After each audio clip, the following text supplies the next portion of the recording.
What's up, YouTube? This is MJ's Total Health and Wellness Enrichment, back with another video. Please support the channel by hitting the like and subscribe button, along with the bell icon to be notified when I drop videos. Well, I know it's been a while. I've been busy, just working and getting back in shape. So, I'm down about 20 pounds since the past month and a half, so I'm just grinding. But what I want to talk about today is, it's been reported that Shakur Stevenson has opted out of his contract with Matchroom, and he's going to sign with Lou DiBella for this Williams and Petty fight. And also, it's reported that Shakur Stevenson has fired Jay Prince as his manager. And, I know it's two sides to every story, but one thing I can say is this: I can't get mad at a man for trying to take control of his career. I know that Shakur Stevens has caught a lot of slack over the past 2 years because of his fighting style, but this is my opinion on that. If this man is a defensive first fighter, he's not supposed to just stand in front of you and let you hit him. It's your job to figure out how to cut the ring off and land shots. Simple as that. That's why it's called the sweet science. When it comes to boxing, styles make matchups. So, fighters, please stop crying and complaining. Shakur is boring. He runs. Well, catch him. Learn how to improve your footwork and learn how to cut the ring off. My thing is, I want to see the best fight the best. It shouldn't be a situation where you have the top 4 or 5 guys not fighting each other. No.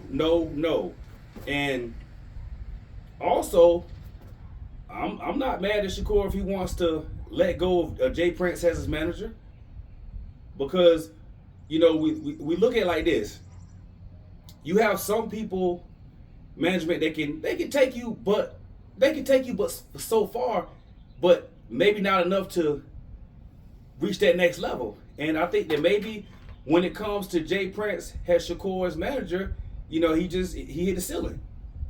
He hit a ceiling.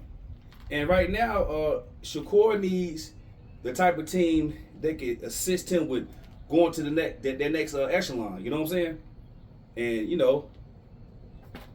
also, I think that I'm not going to knock Jay Prince, but I know that Shakur, I think, was living down there in Houston with him.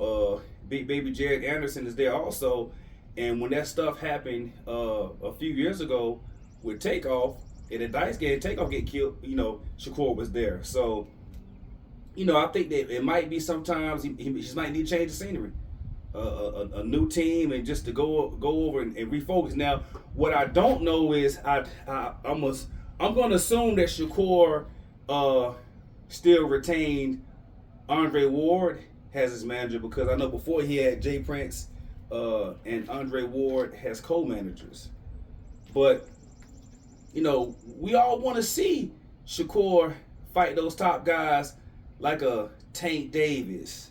Now we already know that him and Keyshawn Davis are friends, and they say they wouldn't fight, but that sounds good now. But the right amount of money, you never know. But at the end of the day, with Shakur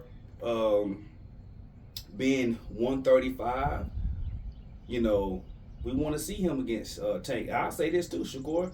Even if Shakur were to move up to 140, because he has the frame, and I could see, of course, Shakur maybe retiring as a welterweight due to his frame. And I mean, sometimes you have to do the uncomfortable to take yourself to the next level. So if these guys at 135, don't want to fight Shakur, if I'm Shakur, I go to 140. Sometimes you have to dare to be great. Now I know he has a situation with his hands, but hell, he got to do what he got to do. At the end of the day, if I'm Shakur Stevenson, I'll talk to Floyd Mayweather and ask him, can he advise me on how he handled his hands? Because he had brittle hands also. But, you know, now, Shakur, with you getting Lou DiBella, I guess, I don't know if you're going to sign with another promoter or you just going to do it by fight basis. But now, Shakur, you need to be making the moves that's going to help bring you to that next level. You know, because a lot of these top fights have evaded you. So now it's that time. You know, I was also, if I'm you, Shakur, stay off Twitter making crazy comments, because it did not make sense for you to diss Turkey Al-Sheikh when he's the only one that's paying you, big money like that. So go ahead, Shakur, dominate William Zepeda, and then if you look good against William Zepeda and you destroy him, I mean, you know, the sky's the limit. You know, keep going, because look at it like this, Shakur. You and Devin, you know, and Ryan, you guys were all in the same weight class. Well, you know, Devin and Ryan now are making that jump to 147. You're not small, Shakur. You're around the same size as Devin, so I know that you can make the jump also. Don't wait around at 135 if nothing is there. Then, you know, maybe you have to pull a David Benavidez move up the next weight class. Simple as that. But whatever you do, Shakur Stevenson, I hope that from this point forward that you just be humble and mature and process the information before speaking recklessly, okay? But once again, MJ's Total Health and Wellness Enrichment. Please support the channel. Hit that like and subscribe button, and also like and share the videos. Peace.